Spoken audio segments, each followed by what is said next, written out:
In 2022, the Tampa Bay Rays backed into the last wildcard spot and scored a grand total of 1 run across 24 innings in their 2-game wildcard series. They didn't do much to improve their offense over the offseason, and for that matter, they didn't do much to improve their pitching either. They just didn't do much to get better, so leave it to them to have possibly the best start to a season in baseball history.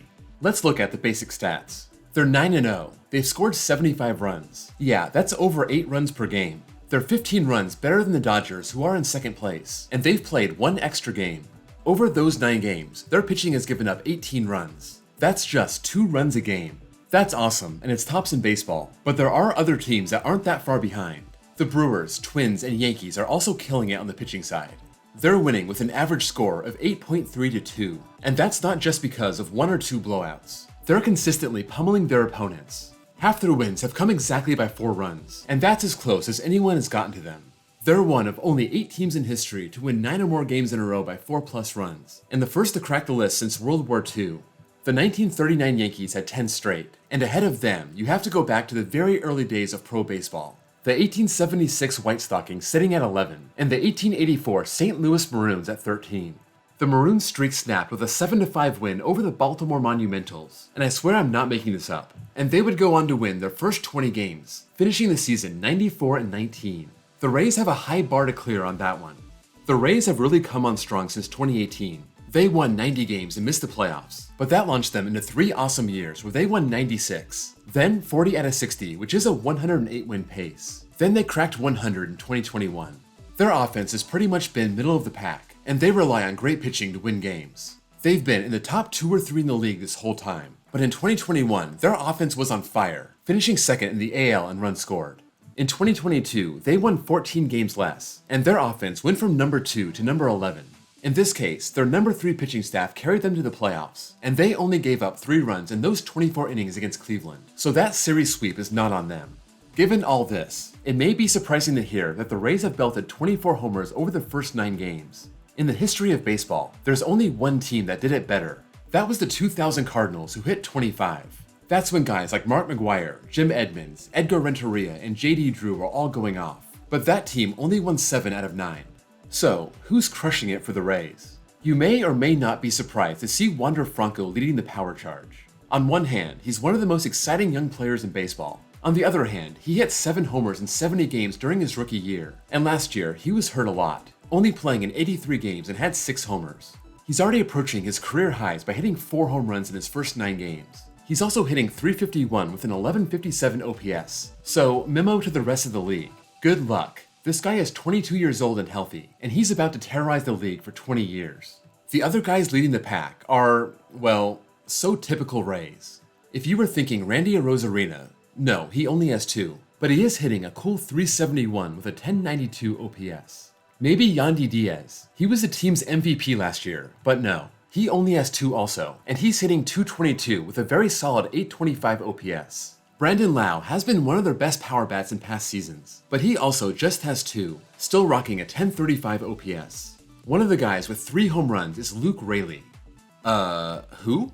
Dodger fans might remember him. He was the guy that would come off the bench in 2021 and hit 182 with a 538 OPS in 33 games. In just 17 at-bats, he has 4 hits, and all but one of them has been a home run, so his OPS is all the way up at 1156. Harold Ramirez is a similar story. He came to the Rays last year just like Raley, and in 120 games, he hit 300 but only had 6 homers. He already has half that number in 7 games and 21 at-bats, sporting an 1110 OPS. The offense is doing their job, and that's led to a run differential of +57. Through 9 games, this is the best for any team since 1884. But scoring runs is only half the picture. How about their pitching? Right off the top, you gotta look at Drew Rasmussen and Jeffrey Springs. These guys have both taken the mound twice, both have fired 13 innings, and both have given up nothing. These guys are Rays success stories through and through. Look at Drew Rasmussen. He spent parts of 2 seasons in Milwaukee before coming to the Rays, a 5.01 ERA versus .256. Jeffrey Springs spent time in Texas and Boston since 2018, a 4.90 ERA, a 7.08 ERA, and now with the Rays for his 3rd season and rocking a .252 ERA. Shane McClanahan isn't far behind. This first-round draft pick is looking for another all-star season, pitching 12 innings over 2 starts and giving up 2 runs, a 1.50 ERA. The starting staff as a whole has a 1.90 ERA, and the bullpen is even better. 29 innings, 186 ERA. Only one guy in their bullpen has an ERA over 3, and the only guy on their staff with an ugly line is Josh Fleming. He gave up 5 runs over 3 innings against Washington, rocking a 15 ERA. But the Rays bats came to the rescue, scoring 5 runs in the ninth to come back from the dead and securing a 4-run victory. So, we have the stats. Now it's time for the context. The Rays have played 3 series. They were home against the Tigers, they were on the road in Washington, and they were back home against Oakland. These teams finished a combined 124 games under 500 in 2022. When these teams aren't playing the Rays in 2023, the Tigers are 2-4, the A's are 2-4, and the Nationals are 3-4. This has to be one of the softest starts to a season ever. And now they get to host a team that finished dead last in the AL East last year, the Boston Red Sox. I'm making this video before their game on Monday the 10th, so chances are the Sox will blow them out and this video will look ridiculous. But you gotta respect what the Rays have done so far, even against baseball's worst teams. In 2022, the Nationals had the worst pitching in baseball with a 5.06 ERA. The A's were 7th worst at 4.52, and the Tigers were 10th worst at 4.04. As for the Red Sox, they're also bottom 10, checking in as a 6th worst staff with a 4.53 ERA. This year, their pitching is 10th worst in the league, so the Rays bats should stay hot. The Red Sox offense was top 10 last year, and so far this year, they're number 3, scoring 59 runs in 9 games. That's a lot more formidable than the Rays' past opponents. This year, the Tigers and A's are tied for fewest runs scored, 27 over 9 games, and the Nationals are 10th worst with 40 in 10 games. The Rays are responsible for a big chunk of this, so let's see how these teams were last year.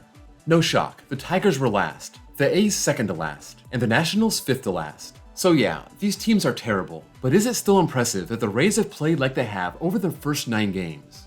Yeah, absolutely. These may be rebuilding teams, but they are major league teams, and it's not like the Rays are the super wealthy juggernaut just crushing the little guys standing in their way. The Rays are a small market team. They don't draw well even when they're winning. They won 100 games in 2021, but still had the second lowest attendance in the whole league. Only 2 teams have a lower payroll than their $73 million this year. That's the Orioles and the A's. The Nats are at 23 and the Tigers are at 19. The Rays may have never finished the job, but they're a model franchise in terms of personnel. In terms of stadium, it's trash. And how passionate baseball fans are in Western Florida, that's more questionable. But the Tampa model of finding diamonds in the rough, drafting well, and using limited resources to keep guys around, putting together a pitching staff of unknown guys and being the model that every other team is trying to replicate. It's absolutely remarkable. Let's not take away their accomplishments just because they're playing a bunch of cellar dwellers. So, how far can this team go? The all-time record is 13 wins to start a season, accomplished by the 1987 Brewers and the 1982 Braves. At 9, they tied the 1918 Giants, the 1940 Dodgers, 1944 Browns. Yeah, really. A pair of World Series champions in the 1984 Tigers and 1990 Reds, and the 2003 Royals. They have 4 games against the Red Sox at home coming up, and if they sweep that series, they will tie the all-time record. The Sox are 5-4 this year, so that's not bad, but the Rays won 12 out of 19 from Boston last year, so I think they have a decent chance. Again, I'm posting this on Tuesday. They have a game Monday, and that hasn't happened yet, so this could all be bunk. So I'm relying on the Rays to back me up, but I figure the Red Sox are just gonna shove karma right in my face. That's all I have for now. If you have any thoughts on the Rays, on this winning streak, on their strength of schedule, or anything else, sound off in the comments below. Before you go, don't forget to drop a like, and if you're new here and love baseball, please give me a sub. Thank you all for watching, and I'll see you all next time.